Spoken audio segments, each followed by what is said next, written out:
नमस्कार और आदाब। आपका स्वागत है हमारे चैनल पे। और आज हम बात करने वाले हैं दुनिया में सबसे ज़्यादा चर्चित इज़राइल और हमास के जंग के बारे में। जी हाँ, आजकल जैसा कि आप जान रहे हैं कि 7 अक्टूबर को हुए हमले के बाद से इज़राइल और हमास के बीच एक गहरी जंग चल रही है। और इस जंग का खामियाजा ना केवल इज़राइल फ़िलिस्तीन के लोगों को भुगतना पड़ रहा है, साथ ही साथ इसका पूरा असर पूरे विश्व पर देखा जा सकता है। इस वक्त इज़राइल और हमास के जंग की वजह से पूरा विश्व दो धड़ों में बँट गया है। शुरुआती हमलों के बाद जब इस पूरा विश्व इज़राइल के साथ खड़ा दिखाई दे रहा था, पर इज़राइल के द्वारा किए गए लगातार हमले, जिनमें लाखों की तादाद में इस वक्त फ़िलिस्तीनी परेशान हैं और हज़ारों की तादाद में फ़िलिस्तीन में बच्चे और महिलाओं की हत्या की गई है। ये मैं नहीं कह रहा हूँ कि उन लोगों की हत्या की गई है, बल्कि इस बात को खुद यूनाइटेड नेशन कहता है कि इज़राइल जिस तरीके से फ़िलिस्तीन पर हमले कर रहा है, उसमें हमास के सैनिकों से ज़्यादा आम नागरिकों की मौत हो रही है। इज़राइल ने हमास के अड्डों के नाम पर किसी भी चीज़ को खाली नहीं छोड़ा है।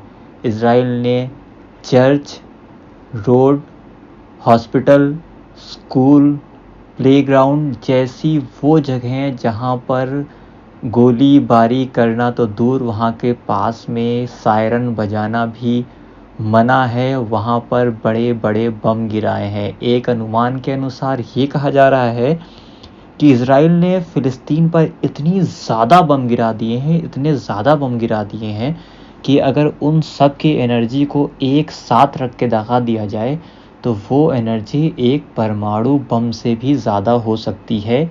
ये अनुमान लगाया जा रहा है क्योंकि इज़राइल के द्वारा जो बमबारी की जा रही है, उसका अमाउंट काफ़ी बड़ा है और इज़राइल को लगातार इसके बारे में मदद मिल रही है अपने साथी अमेरिका से। पर अब इस अमेरिका भी इस बात से पीछे हट रहा है क्योंकि इज़राइल के द्वारा जितने भी हमले किए जा रहे हैं, उसमें लगातार ये बात सामने आ रही है कि हमास के आतंकी कम और आम नागरिक ज़्यादा मारे जा रहे हैं, जो मानवता के लिए अच्छा नहीं है। अब हम बात करते हैं इज़राइल और हमास के युद्ध में इज़राइल का इस वक्त का क्या पोजीशन है। अगर इस वक्त की बात की जाए तो इज़राइल की पोजीशन बैकफुट पर है और इज़राइल लगभग पीछे हट रहा है। जी हाँ, ये हम नहीं कह रहे हैं, बल्कि इज़राइल के अंदर जो बातें चल रही हैं उसके आधार पर जो ख़बरें आ रही हैं उसमें बताया जा रहा है कि जब से इज़राइल ने रफ़ा में एंट्री की है, तब से हमास का काफ़ी तेज़ हमला इज़राइल के ऊपर हुआ है। और जैसा कि आप हमारे वीडियोस में भी देख सकते हैं कि हमास ने इज़राइल के सैनिकों को, इज़राइल के तोप को, इज़राइल के टैंकों को, उन्नत हथियारों को भी अपने कब्ज़े में ले लिया है और अब उल्टा उन्हीं हथियारों से इज़राइल पर हमला कर रहा है। साथ ही साथ अगर सबसे बड़ी कोई दिक्कत इस वक्त इज़राइल को हो रही है, तो वो है हिज़्बुल्लाह। जी हाँ, इज़राइल के बिल्कुल करीब में एक देश है, बिल्कुल बॉर्डर से सटा हुआ है, जिसका नाम है लेबनान।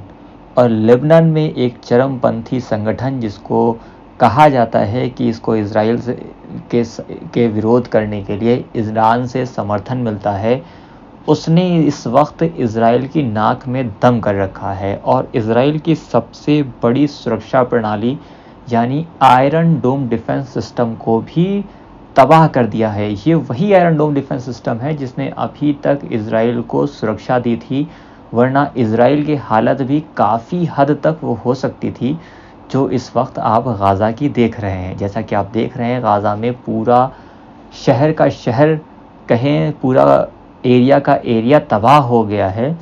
उसी तरीके के हालात इज़राइल में भी हो सकते थे, पर उसको हिफाजत दी है तो आयरन डोम डिफेंस सिस्टम ने, पर हिज़्बुल्लाह ने उसका भी तोड़ ढूंढ लिया है और उसने आयरन डोम डिफेंस सिस्टम पर ही हमला कर दिया है।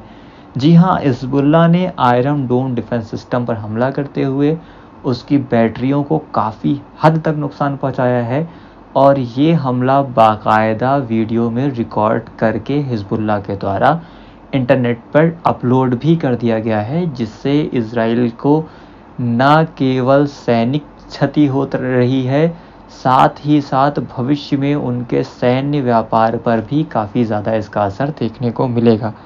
अब देखना होता है कि इज़राइल अपने ऊपर हो रहे इन हमलों में ख़ुद को कैसे बचाता है, पर हिज़्बुल्लाह इस वक्त हमास से ज़्यादा ख़तरनाक तौर पर इज़राइल के सामने उठकर आ रहा है। और जब से ईरानी राष्ट्रपति की मौत हुई है, तब से ये देखा जा रहा है कि हिज़्बुल्लाह का जो हमले हैं वो काफ़ी ज़्यादा हार्ड हो गए हैं।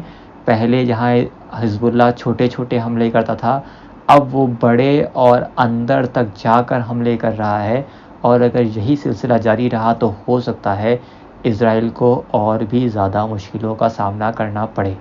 आपकी इस बारे में क्या राय है, और आप इस बारे में अगर रेगुलर अपडेट चाहते हैं कि इज़राइल और हमास की जंग किस आधार पर और कहाँ पर पहुँची है, तो हमारे चैनल को सब्सक्राइब करें। हम इस बारे में एक नई सीरीज़ चलाएंगे और आपको रोज़ इस बारे में अपडेट देंगे कि इज़राइल और हमास की जंग आज किस कंडीशन पर पहुँची है। धन्यवाद।